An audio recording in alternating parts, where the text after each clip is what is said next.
The ANC Youth League Conference is yet to start after experiencing delays with registration earlier today. Delegates are making their way to the conference venue at NASREC just outside Johannesburg. Let's get the latest. We're going to cross to our reporter Samkele Maseko. Again, Samkele, welcome back. Obviously, awaiting the start of the conference. Perhaps you can walk us through what's happening on your end as we speak. Well, Liesl, at this point in time, delegates are indeed making their way to the conference plenary here at the NASREC Expo Center, where the 26th Congress of the ANC Youth League is set to begin this afternoon at about 6 o'clock in the evening, where that opening address of Congress will be done by Fasia Hassan, who has effectively now taken over as the convener of the ANC Youth League after the firing of Ola Ngola by the Secretary General of the ANC, Fikile Vuta Mbalula, yesterday evening, allegedly for convening that bogus Congress of the ANC Youth League in the Eastern Cape province. But I'm going to speak to the deputy coordinator of the ANC Youth League and presidential contender, Colin Malaji, who has made it to the ballot paper. Mr. Malaji, just the essence of these delays. When are you actually beginning this Congress? You're meant to begin this morning. You've not yet started. You've been delayed by registration. How far are you with that process? Where are the delegates? Look, our biggest problem that we're faced with, we not do pre-registration in the big provinces of KZN and Eastern Cape. And that's what is causing the delay. We were planning to start at 5 p.m. As per our program, we were supposed to start in the morning. But we could not start a conference without registering all our delegates. But delegates have registered, they're collecting tags now, and they're making their way to the venue.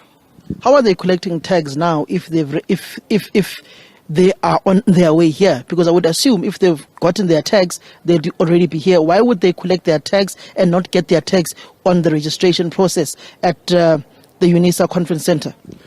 Maybe let me explain to you the process of registration. You first register, you register, give a name, upload in the system. Then afterwards, they print the tags. Then there's a new setup of what you're going to collect the tags. Now, all other 7 provinces, they all have their tags, they're on their way here. The ones that are delayed is Eastern Cape and KZN, which they are done. Some of their regions are on their way here.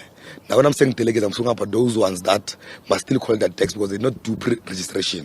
What we have done towards this conference, with limited resources that we have, we've created pre-registration provinces. But because of the vastness of KZN and Eastern Cape, we were not able to do the pre-registration in those provinces because of we're dealing with the Northwest and the Free State. And we had to use the same staff to go and deal with KZN and the Eastern Cape. And it was becoming impossible. Then we resolved that they must come and do it here in Gauteng. And that's what caused the delay.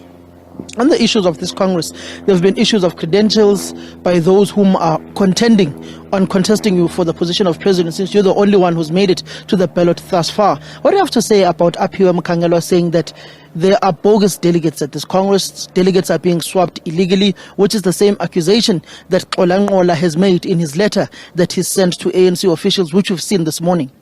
It's unfortunate if Comrade Aphiwe and Ngola said that. I might not have heard that.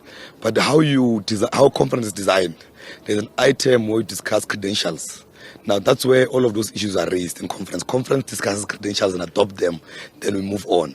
Now, you don't go outside and say that there are bogus delegates, but there's no evidence of that, of proving of all of those things. Now, you can't dispute a process before it starts. Now, that's something that is unfortunate if I said that, because I expect an elder like Comrade Ngola to understand how processes of the ANC operate. But I've not heard that clip. I don't want to respond on those issues, but how processes of the ANC operate, there's an independent audit process where PGMs sit. After they see the PGMs, then there's independent auditors that audit the branches. Then the acting Secretary General, who's now a coordinator, signs off audits. Then they do what we call a zebras type to try to assist the gender process so that our conference doesn't become a conference of males. Now it must be a conference of mixed gender, but also mainly it must be a conference dominated by women. And if you can see, over 60% of our delegates are women in this conference. Now, then that's how we get delegation to this conference. And when there's a dispute on such, you write a dispute. You dispute, then in conference you have what you call a steering committee. A steering committee is set up to attend to all disputes as and when they come. Both Ngola and Aphiwe have never launched a formal dispute to the steering committee about any delegate that they suspect that are bogus. Now, that I'm saying is unfortunate if they've said those things. Olanqola goes further in his letter to the ANC officials and to the coordinator Sondo of the Youth League in saying that the Secretary General of the ANC and the organizer Mduduzi Manana are interfering in the process of the Youth League. They are not allowing the Youth League NYTT to take their own decisions. Is there interference from the leadership of the ANC in the running and the preparations of this particular Congress?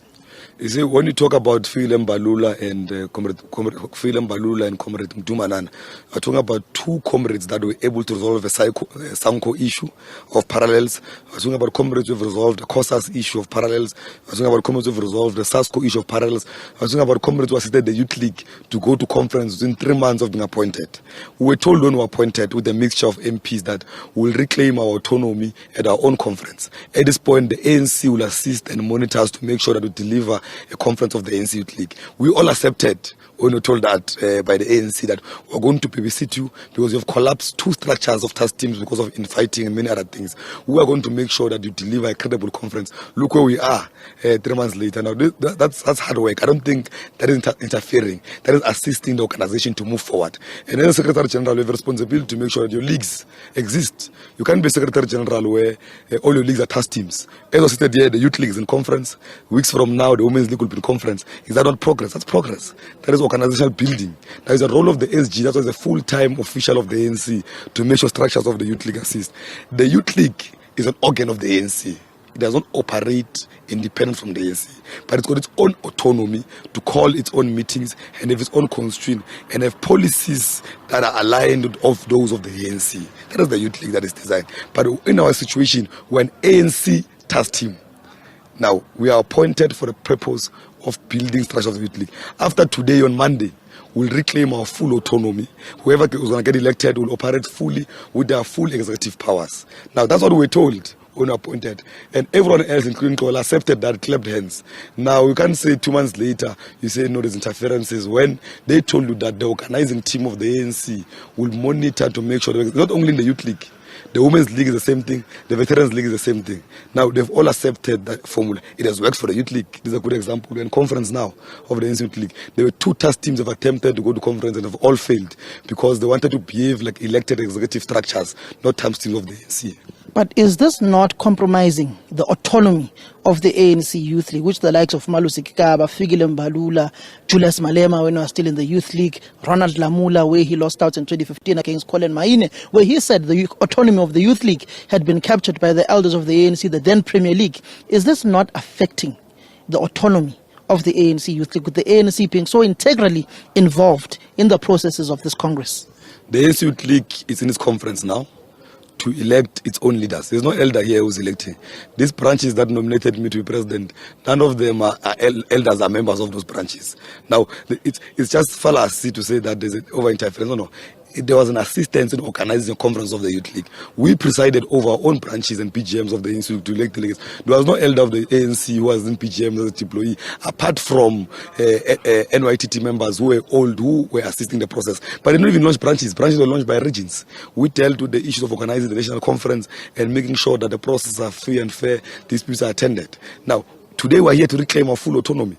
When we leave here today, we'll have an NEC, what we call National Executive Committee of the ANC Youth League. Now, they will have a full autonomy with no one monitoring us and babysitting us.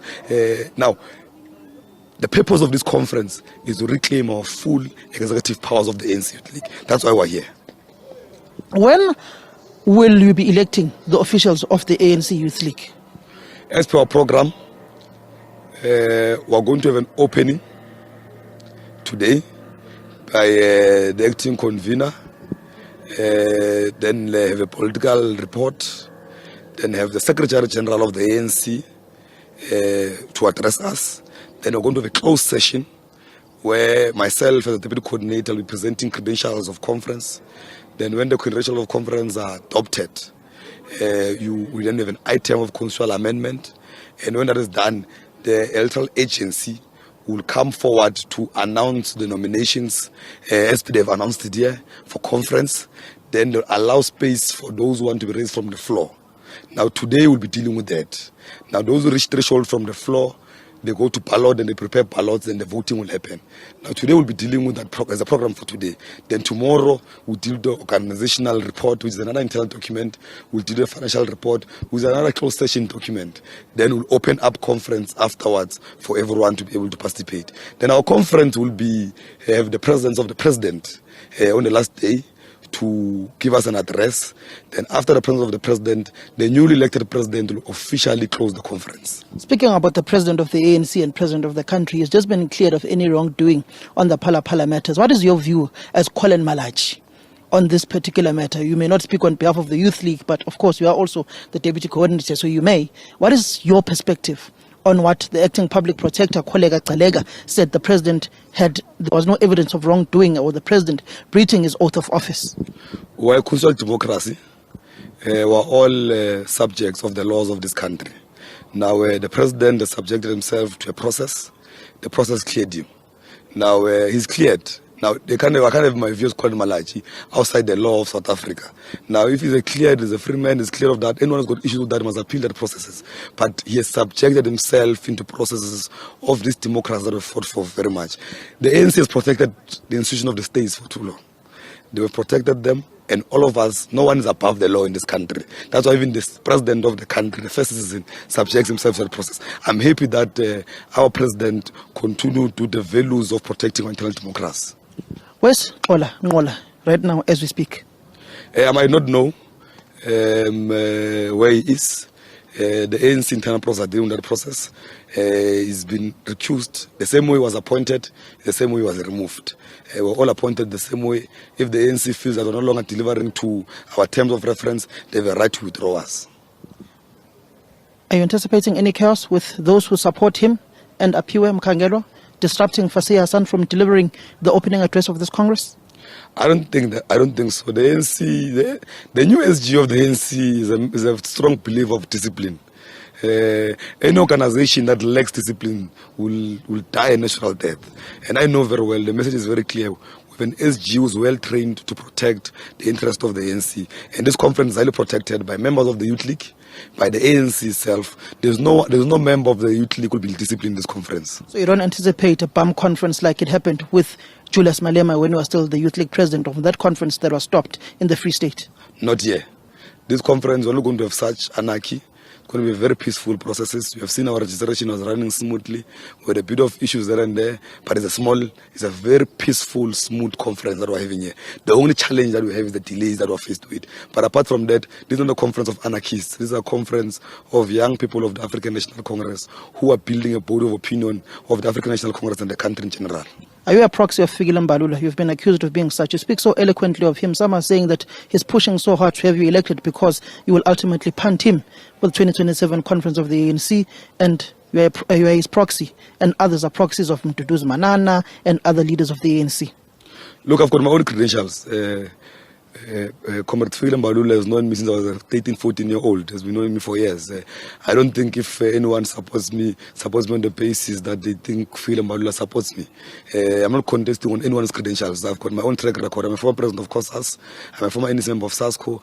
I'm a former convener of the Youth League in Ekurhuleni. I'm a former leader of the ANC. So now I've led this organization. I'm not a newcomer who needs anyone to introduce me to structures of the movement. Now, the 2027 debate is too early for that. The ANC has not opened a session debate. Anyone who wants to open a session debate in a term of 6 months in office will want to divide the organization. And I think Comrade Fikile Mbalula knows very well that he can't participate in the process of dividing the organization. He can't launch a campaign for 2027 when we're hardly a year into office. I don't believe it's just things that are created by people who are trying their level best to divide the liberation movement. Thank you very much, Mr. Colin Malachi. That is Colin Malachi, who is contesting for the position of ANC Youth League President in this Congress. He has effectively reached the ballot paper, been nominated by branches of the ANC Youth League. Apiwe Mkhangelwa is trying to contest him and needs 25% of the conference plenary in order to make it to the ballot paper.